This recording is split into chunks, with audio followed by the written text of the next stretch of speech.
Hello aspirants, welcome to Panchajanya IAS. మీకు గుర్తుంటే already మనం ఏపీపీఎస్సీ గ్రూప్ 1కి సంబంధించి ప్రిలిమ్స్ పేపర్ గురించి డిస్కస్ చేస్తున్నాం, అవునా? ప్రిలిమ్స్ పేపర్లో మొత్తం 2 పేపర్స్ ఉంటాయి అని చూసాం కదా. ఒకటేంటి, పేపర్ 1, పేపర్ 2. పేపర్ 1కి సంబంధించిన డిస్కషన్ అంటే సిలబస్ గురించి ఎక్స్ప్లెనేషన్ అనేది ఆల్రెడీ వీడియో అప్లోడ్ చేస్తున్నాం అనమాట. అది కంప్లీట్ చేసుకొని మీరు ఈ పేపర్ 2 అనే దాన్ని చూడండి. ఎందుకంటే పేపర్ 1 అనేది కంప్లీట్గా జనరల్ స్టడీస్ మీద ఉంటుంది. మొత్తం ఎన్ని సెక్షన్స్ ఉన్నాయండి పేపర్ 1లో? 4 సెక్షన్స్ ఉన్నాయి. ఏమేమి ఉన్నాయి? హిస్టరీ ఉంది, అదేవిధంగా పాలిటీ, కాన్స్టిట్యూషన్ ఉంది, దాంతోపాటు ఎకానమీ, ఇండియాకి సంబంధించి ఎకానమీ, అదేవిధంగా ఏపీకి సంబంధించిన ఎకానమీ కూడా కనిపిస్తుంది అనమాట. ఇది అయిపోయిన తర్వాత మనకు జాగ్రఫీ గురించి మనం చూడాల్సి ఉంటుంది. జాగ్రఫీ అనేది ఎక్కడెక్కడ? వరల్డ్ జాగ్రఫీ, ఇండియన్ జాగ్రఫీ, అదేవిధంగా స్టేట్ స్పెసిఫిక్ అంటే మన ఏపీకి సంబంధించిన జాగ్రఫీని ఇక్కడ చూడాలి అని చెప్పాము. దానికి సంబంధించి నేను ఆల్రెడీ ఏమని చెప్పాను, పేపర్ 1 అనేది 120 మార్కులకి మనకు ప్రశ్నాపత్రం అనేది అందిస్తారు అని చెప్పాను కదా. ఈ 120 మార్కులు ఎన్ని గంటలండి? 2 గంటల ఎగ్జామ్ టైం ఉంటుందన్నమాట. అంటే 120 నిమిషాలు ఎగ్జామ్ టైం మనకు ఇస్తారు. ఈ 120 నిమిషాలు అనేది ఎక్కడి నుంచి ఉంటుందంటే, మార్నింగ్ పేపర్ కదా ఇది. సో మార్నింగ్ 10 AM నుంచి అదేవిధంగా 12 వరకు ఈ ఎగ్జామ్ అనేది జరుగుతుంది. మరి పేపర్ 2కి సంబంధించిన విశేషాలు కూడా చూడాలి కదా. సో పేపర్ 2ని కూడా గమనిస్తే మొత్తం 120 నిమిషాలకి ఈ పేపర్ కూడా ఉంటుందండి. ఇక్కడ కూడా 120 క్వశ్చన్స్ అనేవి అడగడం జరుగుతుంది. ప్రతి క్వశ్చన్ 120 మార్క్స్కు ప్రతి క్వశ్చన్ 1 మార్క్, అంటే టోటల్ 120 మార్క్స్ అనమాట. ఇక్కడ గుర్తుపెట్టుకోవాల్సిన ఇంపార్టెంట్ థింగ్ ఏంటంటే, మనకు నెగిటివ్ మార్క్ ఉంది 1/3 అనేది. మీరు జాగ్రత్తగా గుర్తించాల్సిన అవసరం ఇక్కడ ఉందన్నమాట. ఇక్కడ ఇంకో చిన్న డౌట్ కూడా వస్తుందండి స్టూడెంట్స్కి. ఏంటంటే పేపర్ 1, పేపర్ 2 ఇది విడివిడిగా తీసుకుంటారా, లేకపోతే కలిపి రెండిట్లో వచ్చిన మార్క్స్ ఏవైతే ఉన్నాయో వాటిని మనకు కట్ ఆఫ్గా తీసుకుంటారా అంటే, yes, paper 1 marks, paper 2 marks రెండింటిని కలిపి మీకు నెట్ స్కోర్ వస్తుంది కదా, దాన్ని బట్టి మనకు క్వాలిఫైయింగ్ మార్క్స్ వస్తాయన్నమాట. ఒకవేళ మీకు పేపర్లో ఒక 75 మార్క్స్ వచ్చాయనుకోండి, పేపర్ 2లో ఒక 55 సంథింగ్ వచ్చింది అనుకుందాము. సో అప్పుడు ఏం చేస్తారు అంటే, ఈ 130 కదా, మొత్తం 75, ఒక 55, సో ఆ 130 మార్క్స్ అనే వాటిని కన్సిడర్ చేస్తారనమాట. అవుట్ ఆఫ్ ఎంత? 2 పేపర్స్ కాబట్టి 240 మార్క్స్కి 130 మార్క్స్ అనేవి చూడాల్సి ఉంటుంది ఇక్కడ. సో దీన్ని గుర్తుపెట్టుకొని ఇప్పుడు పేపర్ 2కి సంబంధించిన సిలబస్ ఏంటో చూద్దాం. పేపర్ 2 చూడండి. పేపర్ 2లో మొత్తం 3 సెక్షన్స్ ఉంటాయని నేను ఆల్రెడీ చెప్పానండి. ఒకటేంటి, కొంచెం ఇదిగోండి మ్యాథ్స్కి రిలేటెడ్గా general, mental ability, physical abilities ఇలాంటివి ఉంటాయన్నమాట. అదే సెకండ్ సెక్షన్ వచ్చేసరికి ఏముంటుంది అంటే, సైన్స్ అండ్ టెక్నాలజీ అనేది ఇక్కడ అడగడం జరుగుతుంది. సైన్స్ అండ్ టెక్నాలజీ అయిపోయిన తర్వాత మనల్ని ఏం క్వశ్చన్ చేస్తారు అంటే, కరెంట్ ఈవెంట్స్ గురించి అడుగుతారనమాట. ఇక్కడ మన స్టేట్ స్పెసిఫిక్ ఉన్న అంటే regional issues, national issues, international issues గురించి ఇక్కడ అడుగుతారు. ఓకే, సరే. ఇప్పుడు మనమైతే ఏంటి వాళ్ళు ఇచ్చిన సిలబస్ ఏంటి అనేది చూద్దాం. నేను ఫ్రమ్ ద బిగినింగ్ మీకు ఒకే మాట చెప్తున్నానండి, మీకు గుర్తుందా? మీరు సిలబస్కి స్టిక్ ఆన్ అయ్యి మాత్రమే మీ ప్రిపరేషన్ కంటిన్యూ చేయండి అని చెప్పి. మన దగ్గర చాలా వాస్ట్ నోట్స్ ఉంటుందన్నమాట. ఒకటి గుర్తుపెట్టుకోండి, గ్రూప్ 1 లాంటి ఎగ్జామ్స్ ఏంటి అంటే, లైక్ మనకు చిన్నప్పుడు ఒక గేమ్ చెప్తారు కదా, లైక్ ఏదో చాలా స్పీడ్గా వెళ్ళే ఒక యానిమల్ ఉంటుంది, టాటాయిస్, 2 కూడా రన్నింగ్ రేస్ పెట్టుకుంటాయి. రన్నింగ్ రేస్లో ఇదే ఫస్ట్ యానిమలే గెలిచేస్తాను అనుకుంటుంది, కానీ టాటాయిస్ లాస్ట్ వరకు కూడా అదే టెంపో మెయింటైన్ చేస్తుంది అనమాట. ఫైనల్గా ఎవరు విన్ అవుతుంది? టాటాయిసే విన్ అవుతుంది. ఇది కూడా మీకు అలాగే ఉంటుందండి. ఎగ్జామ్ కూడా మీ పేషెన్స్ని ఇక్కడ స్టెబిలైజ్ చేయాల్సి వస్తుంది. ఆ విషయం గుర్తుపెట్టుకొని ఈ ఎగ్జామ్ని కంప్లీట్ చేయండి. పేపర్ 1కి ఇచ్చినప్పుడు మార్నింగ్ 10 to 12 మీరు ఎగ్జామ్ రాసేసి ఉంటారు. ఎక్స్క్లూజివ్గా జనరల్ స్టడీస్ మీద ఇక్కడ అడుగుతూ ఉంటారు. పేపర్ 2లో కూడా మీరు అంతే కాన్సన్ట్రేషన్, అంతే ఫోకస్ పెట్టాల్సి ఉంటుంది. ఓకే, ఇది మర్చిపోకూడదు అనమాట. సరే, ఇప్పుడు చూద్దాం సిలబస్ ఏమంటున్నారు చూడండి. General, mental and physical abilities అన్నారు కదా, దాంట్లో ఏం అడుగుతారంటే మనకు ఫస్ట్ లాజికల్ రీజనింగ్ గురించి క్వశ్చన్ చేస్తారు, అనలిటికల్ ఎబిలిటీ గురించి. అదైపోగానే నెంబర్ సిరీస్ గురించి, కోడింగ్, డీకోడింగ్స్ గురించి అడుగుతారనమాట. నెక్స్ట్ రిలేషన్స్కి సంబంధించిన ప్రాబ్లమ్స్ గురించి కూడా ఇక్కడ చూసుకోవాల్సి ఉంటుంది. వెన్ డయాగ్రామ్కి సంబంధించి, అదేవిధంగా షేప్స్ అండ్ సబ్సెక్షన్స్, ఇవన్నీ ఒక్కసారి మీరు ఓల్డ్ ప్రీవియస్ క్వశ్చన్ పేపర్స్ ఉన్నాయి కదండి, ఆ ప్రీవియస్ క్వశ్చన్ పేపర్స్లో ఎలాంటి క్వశ్చన్స్ ఇచ్చాయో అవి దయచేసి ఒక 5 అట్లీస్ట్ ముందు 5 గ్రూప్ 1 పేపర్స్ అయినా మీరు ప్రాక్టీస్ చేయండి. అప్పుడు మీకు ఇంకా కొంచెం ఈజీ అయిపోతుంది అన్నమాట ఎగ్జామ్లో. అందుకనేసి నెక్స్ట్ చూడండి, ప్రాబ్లమ్స్ దేని మీద, క్లాక్స్ అడుగుతున్నారు, క్యాలెండర్స్ అడుగుతున్నారు, ఏజ్కి సంబంధించిన ప్రాబ్లమ్స్ అడుగుతున్నారు అనమాట. నెక్స్ట్ నెంబర్ సిస్టమ్ గురించి అడిగారనమాట ఇక్కడ. దాన్ని అయిపోయిన తర్వాత రేషియో, ప్రపోర్షన్ అండ్ వేరియేషన్ గురించి అడుగుతున్నారు. ఇది చాలా ఇంపార్టెంట్ కాన్సెప్ట్ అండి. దీని గురించి ప్రతిసారి ఎగ్జామ్లో క్వశ్చన్ అనేది వస్తూనే ఉంది. అది అయిపోయిన తర్వాత సెంట్రల్ టెండెన్సీస్ అంటే మీన్, మీడియన్, మోడ్ ఇవి కూడా చాలా ఇంపార్టెంట్ అండి. జస్ట్ లాస్ట్ ఎగ్జామ్లో అనుకుంటాను ఫార్ములా ఒకటి ఇచ్చేసి అడుగుతున్నారు అనమాట. మీన్, మోడ్, మీడియన్కి రిలేషన్ ఏంటి అన్న దాని మీద క్వశ్చన్ ఫ్రేమ్ చేశారు. సో అందుకని మీరు ఒక్కసారి ప్రీవియస్ ఇయర్ క్వశ్చన్స్ అనేవి చూడండి. అంటే ఏపీఎస్సీ ఏ డైరెక్షన్లో వెళ్తుంది అనేది మీకు క్లారిటీ వస్తుంది అనమాట. అందుకని అంటున్నాను. నెక్స్ట్ చూడండి ఏమంటున్నారు. Power and exponents, square root, cube root, HCF, LCM వీటికి సంబంధించి అడుగుతారు. అది అయిపోయిన తర్వాత మనకి ఏం అడుగుతారంటే పర్సంటేజ్ గురించి, సింపుల్ కాంపౌండ్ ఇంట్రెస్ట్ గురించి, ప్రాఫిట్ అండ్ లాస్ గురించి అడగడం జరుగుతుంది. నెక్స్ట్ టైమ్ అండ్ వర్క్ గురించి, టైమ్ అండ్ డిస్టెన్స్ గురించి, స్పీడ్ అండ్ డిస్టెన్స్ గురించి కూడా ఇక్కడ అడుగుతారనమాట. నెక్స్ట్ చూస్తే 12th మీకు ఏరియా, పెరీమీటర్స్ అడుగుతారనమాట. ఏరియా అదేవిధంగా పెరీమీటర్ వేటికి సంబంధించి అంటే సింపుల్ జామెట్రికల్ షేప్స్ ఏవైతే అంటే లైక్ రెక్టాంగులరు వీటికి సంబంధించి, వాటితో పాటు వాల్యూమ్స్, సర్ఫేస్ ఏరియా వేటికంటే స్పియర్కి, కోన్కి, సిలిండర్కి, క్యూబ్స్కి, క్యూబాయిడ్కి సంబంధించి అడగడం జరుగుతుంది. అది అయిపోయిన తర్వాత మనకు lines, angles, common geographical figures వీటికి సంబంధించిన క్వశ్చన్స్ అనేవి కూడా మనకు కనిపిస్తాయి అన్నమాట. అందులో మీకు గమనిస్తే properties of traverse, parallel lines, properties of triangles ఇది ఇంపార్టెంట్ అండి. దీని మీద చాలా క్వశ్చన్స్ ఫ్రేమ్ చేశారు లాస్ట్ టైం. క్వాడ్రిలేటర్లు, రెక్టాంగిలలు, ప్యారలోగ్రాము, రాంబస్ ఇవన్నీ అడుగుతారు. తర్వాత ఆల్జిబ్రాకి సంబంధించిన క్వశ్చన్స్ అండ్ లైక్ బోడమోస్ థియరీ ఉంది కదా, వాటికి సంబంధించి కొన్ని సింబల్స్కి సంబంధించి అడుగుతారు. ఫైనల్గా డేటా ఇంటర్ప్రిటేషన్ ఇది కొంచెం ఈజీగానే మీరు చేయగలరని అనుకుంటున్నానండి. డేటా ఇంటర్ప్రిటేషన్ అనేది అడగడం జరుగుతుంది. అది అయిపోయిన తర్వాత ఎమోషనల్ ఇంటెలిజెన్స్ అనమాట. అంటే మీకు ఒక కాన్వర్జేషన్ ఎక్స్ప్లెయిన్ చేస్తారనమాట. ఎక్స్ప్లెయిన్ చేసి దానికి అక్యురేట్గా ఉన్న డెసిషన్ ఏంటి, జడ్జిమెంట్ ఏంటి అన్నట్టుగా ఇస్తారనమాట. ఇది ఒక్కసారి మీరు పీవైక్యూ పేపర్ చూడండి, మీకు క్లారిటీ వస్తుంది ఎలాంటివి అడుగుతారు అని చెప్పేసి. ఇది కూడా ఆ కోవలోకే వస్తుంది. Social intelligence, interpersonal skills, decision making ఇది important. Decision making, critical thinking అనమాట. వీటి గురించి ఎక్కువ అడుగుతారు. Problem solving and assessment of personality. So ఈ 17 టాపిక్స్ అనే వాటిని మనకు కాంప్రహెన్సివ్గా ఈ యొక్క general, mental and physical abilities అనే దాంట్లో అడుగుతారండి. గుర్తుపెట్టుకోండి, మొత్తం మనకు పేపర్ 2 అనేది 3 సెక్షన్స్గా ఉంది. అవునా, కొంచెం అంటే ఫస్ట్ ఏ సెక్షన్ వచ్చేసి ఇట్లా రీజనింగ్ అంటే మ్యాథ్స్ అనేది తీసుకోండి, మ్యాథ్స్కి రిలేటెడ్గా ఉంటుంది. సెకండ్ సెక్షన్ వచ్చేసి ఎస్ఎన్టీకి రిలేటెడ్. థర్డ్ సెక్షన్ వచ్చేసి ఏంటి మనకు కరెంట్ ఈవెంట్స్ గురించి అడగడం జరుగుతుందనమాట.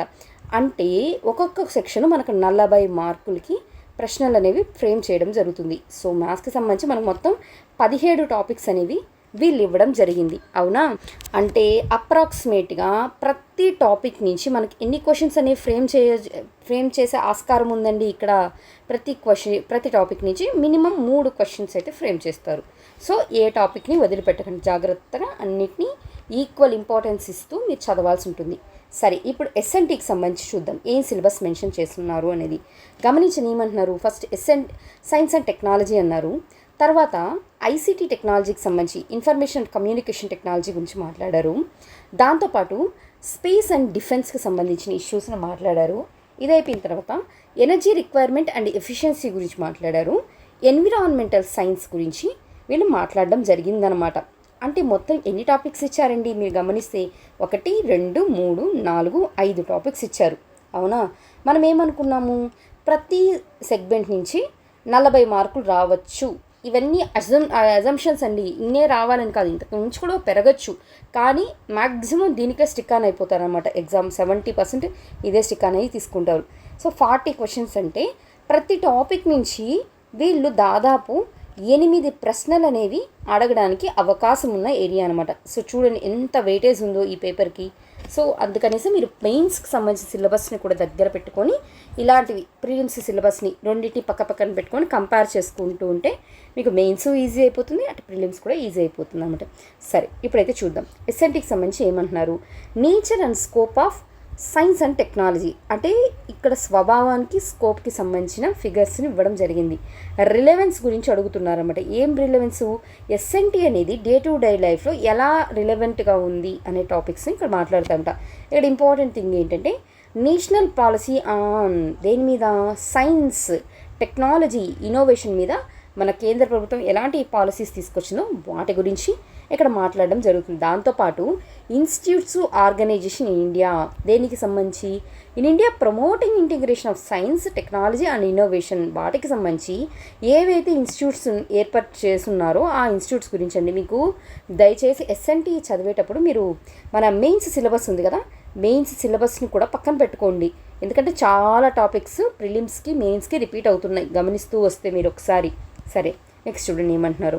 దేర్ యాక్టివిటీస్ అంటే ఈ ఇన్స్టిట్యూట్స్ ఏవైతే ఉన్నాయో వాటి యొక్క యాక్టివిటీస్ ఏంటి, వాటి యొక్క కాంట్రిబ్యూషన్. ఇప్పుడు సపోజ్ ఎగ్జామ్ న్యూస్లో ఉంటాయి కదండి, లైక్ ఐఐటి రూర్కే ఇదిగోండి ఇది ఇన్నోవేట్ చేసింది, లేకపోతే మన ఐఏఎస్ఆర్ కానీ, లేకపోతే మా తిరుపతి ఉంది కదా, తిరుపతి నుంచి ఉన్న ఐఏఎస్ఆర్ దాని కాంట్రిబ్యూషన్ ఏంది, లేకపోతే ఐఐటి బాంబే ఏమి రీసెంట్గా ఏదైనా ఇన్నోవేట్ చేస్తుంటే అలాంటి వాటి గురించి కూడా ఇక్కడ మాట్లాడాలన్నమాట.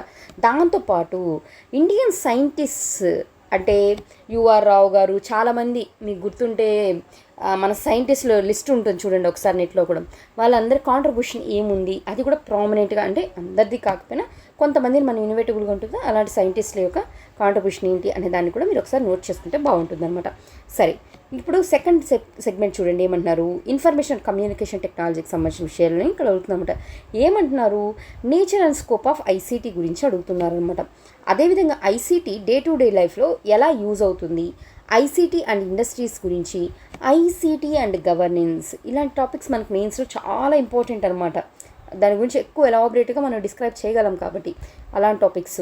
నెక్స్ట్ గవర్నమెంట్ స్కీమ్స్ ఏవైతే ఉన్నాయో ఐసీటీని ప్రమోట్ చేస్తూ వాటి గురించి, ఈ గవర్నెన్స్ ప్రోగ్రామ్స్ గురించి, వాటి యొక్క సర్వీసెస్ గురించి, నెటిక్వేట్స్ గురించి, next especially cyber security concerns అనేవి కూడా important. Especially national cyber crime policy ఏదైతే ఉందో దాని గురించి ఇక్కడ క్వశ్చన్ చేయడం జరుగుతుందన్నమాట. ఇదైపోయిన తర్వాత evolution of Indian space program అంటే మన యొక్క ఇస్రోకి సంబంధించిన బ్యాక్డ్రాప్ అంతా ఇక్కడ కనిపిస్తూ ఉంటుంది, అంటే ఇస్రో గురించి చదువుతాం అనమాట. అదేవిధంగా ఇస్రో యొక్క యాక్టివిటీస్ ఏంటి, వాటి యొక్క అచీవ్మెంట్స్ ఏంటి, రీసెంట్గా ఏమైనా లాంచ్ చేస్తుంటే అవి ఏమేమి లాంచ్ చేస్తున్నారు, ఏ టైంలో, ఎస్పెషల్లీ దాని యొక్క ఎలిమెంట్స్లో ఉన్న క్యారెక్టరిస్టిక్స్ ఉంటాయి కదా, ఆ క్యారెక్టరిస్టిక్స్ అనే వాటిని చదువుకోవడానికి ప్రయత్నించండి. దాంతోపాటు శాటిలైట్ ప్రోగ్రామ్స్ ఏమైతే ఉన్నాయో వాటి గురించి చదవమంటున్నారు. వాటితో పాటు అంటే ఈ శాటిలైట్ ప్రోగ్రామ్స్లో మనకు ఎస్పెషల్లీ ఏమేమి కనిపిస్తున్నాయంటే టెలికమ్యూనికేషన్ సంబంధించిన శాటిలైట్స్ కానీ, IRNSS Indian regional navigation satellite systems ఏవైతే ఉన్నాయో వాటి గురించి, అదేవిధంగా ఐఆర్ఎస్ శాటిలైట్స్ ఏవైతే ఉన్నాయో వాటి గురించి, డిఫెన్స్ శాటిలైట్స్ ఏవైతే ఉన్నాయో వాటి గురించి, EDUSAT are satellites for academic purpose, Kalam satellite గుర్తొస్తున్నాయి ఇవన్నీ, ఇగ్నూ యూనివర్సిటీ వాటికి సంబంధించినవి అనమాట. సో ఇవన్నీ చదువుకున్న తర్వాత మనం చదవాల్సిన ఇంపార్టెంట్ ఆర్గనైజేషన్ ఏంటంటే డిఆర్డిఓకి సంబంధించి వాటి మిసైల్స్ ఏంటి, అగ్ని స్కీమ్ ఏంటి, అగ్ని రేంజ్ ఏంటి, ఆ 5 మిసైల్స్ ఏంటి, ఇవన్నీ మనం చదవాల్సి ఉంటుందన్నమాట. దానికి సంబంధించి మిషను యాక్టివిటీస్ అని చెప్పి మాట్లాడుతున్నారు. ఇది అయిపోయిన తర్వాత మనం ఎనర్జీ రిక్వైర్మెంట్స్ గురించి మాట్లాడాల్సి ఉంటుంది. మీకు గుర్తుందా, April 1 నుంచి ఎనర్జీ ఫ్యూయల్ పాలసీలో కూడా డిఫరెన్సెస్ తీసుకొచ్చారు. ఇంత 20% బ్లెండ్ చేయాలి, ఖచ్చితంగా ఇది మ్యాండటరీ, ఇలాంటివన్నీ తీసుకొచ్చారు, గుర్తుందా. సో అందుకని ఈసారి ఎనర్జీ రిక్వైర్మెంట్స్కి సంబంధించి నెంబర్ ఆఫ్ క్వశ్చన్స్ అనేవి మనం ఎక్స్పెక్ట్ చేయొచ్చు అనమాట. ఈవెన్ ఏపీ గవర్నమెంట్ కూడా గ్రీన్ హైడ్రోజన్కి పెద్దపీట వేస్తుంది. కాబట్టి ఎనర్జీ రిక్వైర్మెంట్స్ ఎఫిషియన్సీ అనే టాపిక్ ఇన్ఎవిటబుల్గా మేము చదువుకోవాల్సి ఉంటుంది. ఎగ్జామ్కి డెఫినెట్గా క్వశ్చన్స్ అనేవి అడుగుతారనమాట. సరే చూడండి, ఎనర్జీ రిక్వైర్మెంట్ అండ్ ఎఫిషియన్సీ సంబంధించి ఏమంటున్నారు, ఇండియా యొక్క ప్రెజెంట్ ఎనర్జీ నీడ్స్ ఏంటి, ఎగ్జిస్టింగ్ ఎనర్జీ నీడ్స్ ఏంటి, అవి చూసినప్పుడు మనకి ఇంకా ఎంత కావాలి అంటే మనం లోట్లో ఎంత డెఫిషియట్లో ఉన్నామో మనం ఇక్కడ చూసుకోవాల్సి ఉంటుంది. దాంతోపాటు ఇండియాకి సంబంధించి ఎనర్జీ రిసోర్సెస్ ఏంటి, మనకు లేని దానికి ఏం చేస్తాం, పక్కన నుంచి ఇంపోర్ట్ చేయడం డిపెండ్ అవుతూ ఉంటాం. సో డిపెండెన్స్ ఏంటి, దాంతోపాటు ఎనర్జీ పాలసీ ఏంటి, ఇండియా గవర్నమెంట్ ఏం పాలసీస్ తీసుకొచ్చింది, ఎలాంటి ప్రోగ్రామ్స్ అనే వాటిని తీసుకొచ్చింది, ఇలాంటి వాటిని చదవాల్సి ఉంటుంది. దాంతోపాటు సోలార్ ఎనర్జీ ఏంటి, విండ్ ఎనర్జీ ఏంటి, న్యూక్లియర్ ఎనర్జీ ఏంటి అన్నది కూడా తీసుకురావాల్సి ఉంటుందన్నమాట. సో ఇవన్నీ మనం ఎక్కడ చదువుతాము అంటే ఎస్ఎన్టీకి సంబంధించి ఇష్యూస్లో చదువుతాం. ఫైనల్గా మనం ఏంటి చూస్తామంటే ఎన్విరాన్మెంటల్ ఇష్యూస్ని చూడడం జరుగుతుందన్నమాట. ఎలా చూస్తాము, issues and concerns relative environment, పర్యావరణానికి సంబంధించి ఇష్యూస్ ఏంటి, కన్సర్న్స్ ఏంటి. అదేవిధంగా లీగల్ ఆస్పెక్ట్స్ ఏమైతే ఉన్నాయో ఆ లీగల్ ఆస్పెక్ట్స్ గురించి, పాలసీస్ గురించి, ట్రీటీస్ గురించి, దేనికి సంబంధించి ఇవన్నీ చదువుతున్నామండి. Protection of environment at the national level and international level, వీటికి సంబంధించి ఆల్రెడీ ఒక గిస్ట్ అనేది నేను మన వీడియోస్లోనే ప్రమోట్ చేస్తున్నాను. మీరు మన ప్లేలిస్ట్లోకి వెళ్ళి ఎన్విరాన్మెంట్ అనే ఒక ప్లేలిస్ట్ ఉంటుంది కదా, దాంట్లో చెక్ చేయండి. మీకు దీనికి సంబంధించినవన్నీ ఒక రఫ్గా ఒక ఐడియా రావడానికి అన్నట్టు నేను చూపించానమాట. అంటే మీకు లాస్ట్ మినిట్లో రివిజన్కి హెల్ప్ అవుతుంది అది. దాంతోపాటు బయోడైవర్సిటీ గురించి ఇక్కడ మాట్లాడారన్నమాట. అంటే బయోడైవర్సిటీ యొక్క ఇంపార్టెన్స్ ఏంటి, కన్సర్న్స్ ఏంటి, చాలా చాలా ఇంపార్టెంట్ టాపిక్స్ అండి. ఈ చదివితే ఇదే మొత్తం టైం అంతా పడుతుంది మనకు. కానీ మనం చూడాల్సింది ఏంటంటే ఇక్కడ ఇచ్చింది ఏంటి, 5 టాపిక్స్ కాబట్టి ప్రతి టాపిక్ నుంచి 8 క్వశ్చన్లు వస్తాయి. కాబట్టి మనం ఖచ్చితంగా ఈ టాపిక్స్ని మిస్ చేయకుండా చదవాల్సిన టాపిక్స్ అంటారు కదా, అలాంటి టాపిక్స్ కోవలోకి ఇవన్నీ వస్తాయని గుర్తుపెట్టుకోవాలన్నమాట. అదైపోగానే క్లైమేట్ చేంజ్ గురించి చెప్తున్నారు.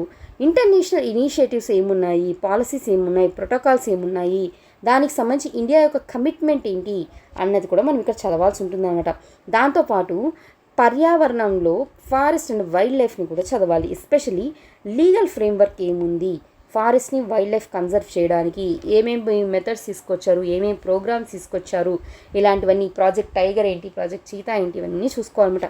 అది అయిపోయిన తర్వాత ఎన్విరాన్మెంటల్ హజార్డ్స్ గురించి, పొల్యూషన్ గురించి, కార్బన్ ఎమిషన్ గురించి, గ్లోబల్ వార్మింగ్ గురించి, national action plans and climate change గురించి ఇక్కడ చూడాల్సి ఉంటుంది. దాంతోపాటు డిజాస్టర్ మేనేజ్మెంట్ చాలా చాలా ఇంపార్టెంట్ అండి. ఎందుకంటే ఏపీ ఏంటి, second longest Coast line in the India. So ఎప్పుడు కూడా మనకి ఏంటంటే విపత్తులకి మన ఏరియా అంతా కూడా డిజాస్టర్ ప్రోన్ ఏరియా. కాబట్టి అటు గవర్నమెంట్ సైడ్ నుంచి యాజ్ ఏ బ్యూరోక్రాట్స్గా మనం వెళ్తున్నాం. కాబట్టి మన సైడ్ నుంచి కూడా డిజాస్టర్ మేనేజ్మెంట్కి మనం ఖచ్చితంగా ఇంపార్టెన్స్ ఇవ్వాలి. కాబట్టి ఈ టాపిక్ని ఇక్కడ ఇంక్లూడ్ చేశారు. సో డిజాస్టర్ మేనేజ్మెంట్ని చదవండి, బయోటెక్నాలజీని చదవండి, దాంతోపాటు నానో టెక్నాలజీని, చాలా ఇంపార్టెంట్ అండి. ఇవన్నీ ఆల్రెడీ మెయిన్స్లో నెంబర్ ఆఫ్ టైమ్స్ అడిగిన క్వశ్చన్స్ అనేవి మీకు కనిపిస్తూ ఉంటాయి పీవైక్యూస్ కానీ తీసుకుంటే. బట్ అన్ని జాగ్రత్తగా నోట్ చేసుకోవడానికి ప్రయత్నించండి. దాంతోపాటు nature scope and it's application, ethical, social, ఇక్కడ లీగల్ ఇష్యూస్ అని ఇక్కడ ఎక్కడైతే వస్తుందో అవన్నీ జాగ్రత్తగా నోట్ చేసుకోండి. మంచి మార్క్స్ వస్తాయన్నమాట. అలాంటివి మెయిన్స్లో మీరు హైలైట్ చేసినా కూడా లీగల్, చట్టపరమైన ఎలాంటి మెజర్స్ తీసుకుంటున్నారు అని చెప్పి తీసుకున్నారు కదా, సో వాటిని కోట్ చేయాలన్నమాట. నెక్స్ట్ గవర్నమెంట్ పాలసీస్ ఏమున్నాయి, ఇలాంటివి మనకు ప్రిలిమ్స్లో అడిగే ఆస్కారం ఎక్కువ ఉంటుందండి. సో గవర్నమెంట్ పాలసీస్ గురించి మీరు రాసుకోవాల్సి ఉంటుందన్నమాట. అదైపోయిన తర్వాత జెనెటికల్ ఇంజనీరింగ్ గురించి చదవాల్సి ఉంటుంది. జెనెటికల్ ఇంజనీరింగ్స్లో issues related to it and its impact on human life, both pros cons, ఇలా చూడాల్సి ఉంటుంది అనమాట. అయిపోగానే హెల్త్ గురించి, ఎన్విరాన్మెంట్ గురించి కూడా చదవాలి. సో మొత్తం ఈ 5 టాపిక్స్ కానీ మీరు చదివితే ఎస్ఎన్టీ అనేది కంప్లీట్ చేసుకుంటాం. సో చూసారా, మ్యాక్సిమం ఆఫ్ ద సిలబస్ ఎక్కడి నుంచి ఇన్ఫర్ చేసుకొచ్చారు ఇక్కడ అంతా అంటే మెయిన్స్ నుంచి. ఇందువల్లే మిమ్మల్ని మెయిన్స్ పేపర్ని ముందు కంప్లీట్ చేసుకోండి అని చెప్పాను అనమాట. సో దట్ మీకు ప్రిలిమ్స్ చాలా ఈజీ అయిపోతుంది. ఫైనల్గా చూడండి ఏమంటున్నారు, కరెంట్ ఈవెంట్స్ గురించి మాట్లాడారన్నమాట.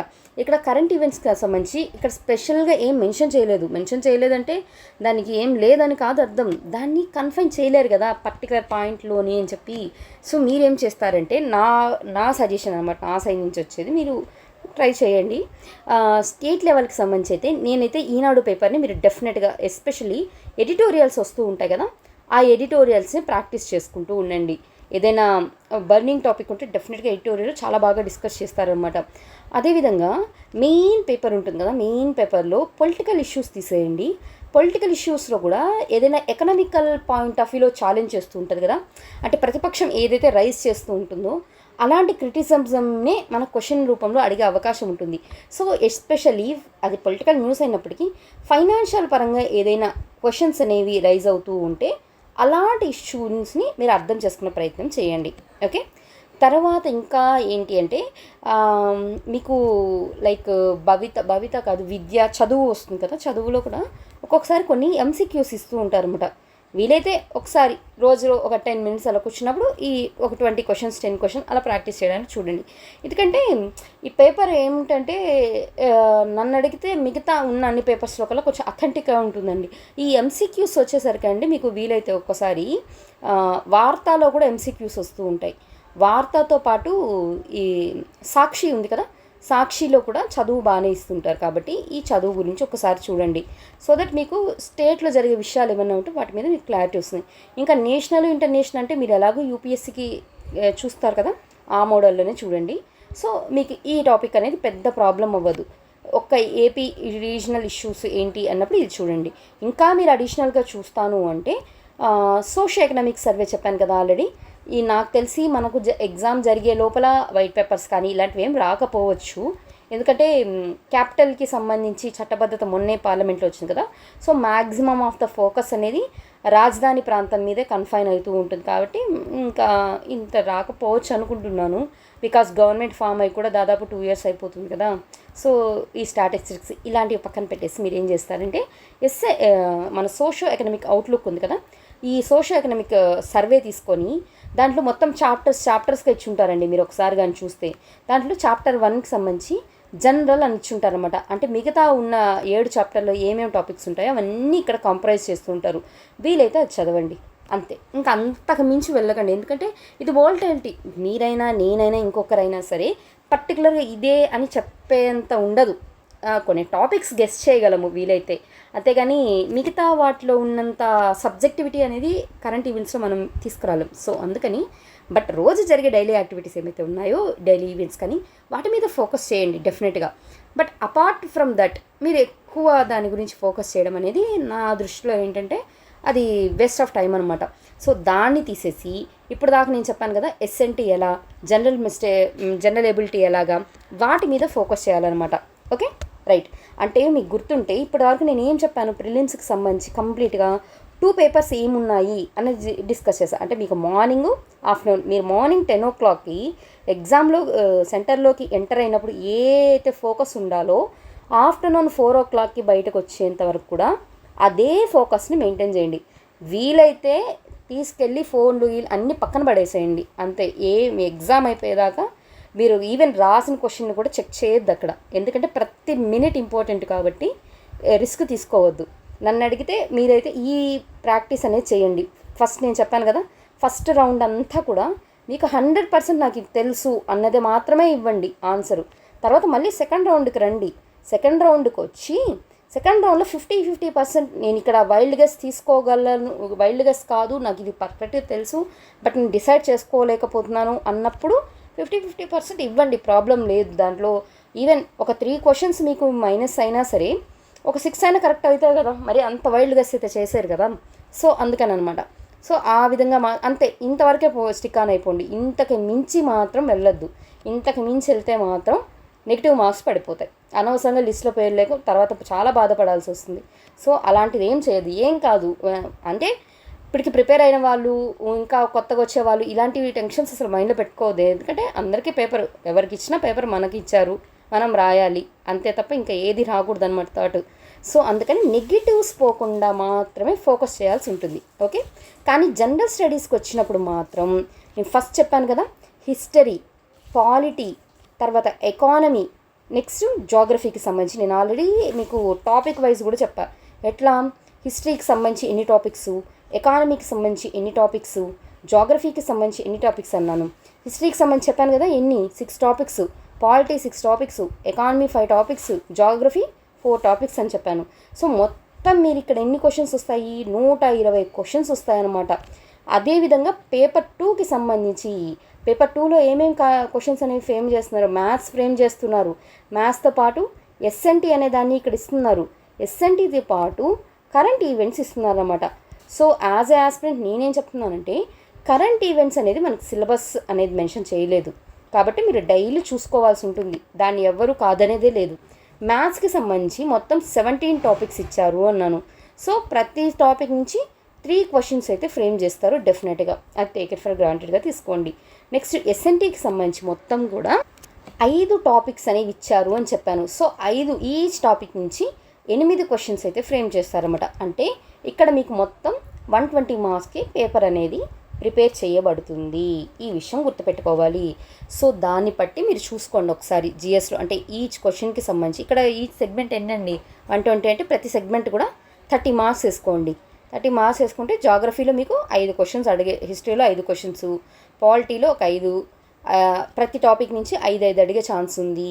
అదేవిధంగా ఎకానమీ నుంచి ప్రతి టాపిక్ నుంచి 6 క్వశ్చన్లు అడిగే ఛాన్స్ ఉంది. జాగ్రఫీ నుంచి మోర్ ఆర్ లెస్ ఒక 8 క్వశ్చన్స్ వేసుకోండి. ప్రతి టాపిక్ నుంచి 8 క్వశ్చన్స్ అనుకోండి. ఈ విధంగా మీరు పేపర్ అనే దాన్ని సెగ్రిగేట్ చేసుకొని వీలైతే హిస్టరీకి, పాలిటీకి, అదేవిధంగా ఎకానమీకి, జాగ్రఫీకి, మ్యాథ్స్కి, ఎస్ఎన్టీ మీరు ఎలాగో మెయిన్స్లో చదవాల్సిందే. సో దాన్ని ఇప్పుడే స్టార్ట్ చేయండి. ఇక్కడ ఫెచ్చింగ్ అవుతుంది అనమాట మీకు. ఓకే, ఈ టాపిక్స్ మీద ఎక్కువ ఫోకస్ చేయండి. రెగ్యులర్గా పీవైక్యూస్ ఏవైతే ఉన్నాయో వాటిని ప్రాక్టీస్ చేయండి. అప్పుడు ఈవెన్ మీరు కరెంట్ ఈవెంట్స్ అనే వాటిని ఒకవేళ అంత అప్ టు ద మార్క్ లేకపోయినా కూడా ఈ యొక్క 6 సబ్జెక్టులు ఏవైతే చెప్పాను నేను, ఈ 6 సబ్జెక్టులు మిమ్మల్ని ఎగ్జామ్లో డెఫినెట్గా సేవ్ చేస్తుంది. మిమ్మల్ని మెయిన్స్కి పంపించే లిస్ట్లో మీ పేరు ఉండడానికి హెల్ప్ చేస్తుంది అనమాట. Okay, right. All the best అండి. అందరికి కూడా బాగా ప్రిపేర్ అవ్వండి, మంచిగా ఎగ్జామ్ రాయండి. రైట్, త్వరలోనే వీలైతే ప్రిలిమ్స్ డిస్కస్ చేశాం కదా, అలాగే నేను మెయిన్స్కి సంబంధించి మొత్తం మన 7 పేపర్స్ ఉన్నాయి కదా, అంటే 2 క్వాలిఫైయింగ్ పేపర్స్, 5 మెయిన్ పేపర్స్, ఆ కంపల్సరీ పేపర్స్ సంబంధించిన డిస్కషన్ అనేది కూడా మన ఛానల్లోనే అప్లోడ్ చేయడానికి ప్రయత్నిస్తాను. Okay, right. ఏదైనా క్వారీస్ ఉన్నా కూడా మీరు కమెంట్ రూపంలో నాకు మెసేజ్ చేయండి. నేను వాటన్నిటికీ రిప్లై ఇవ్వడానికి ప్రయత్నిస్తాను. Thank you so much.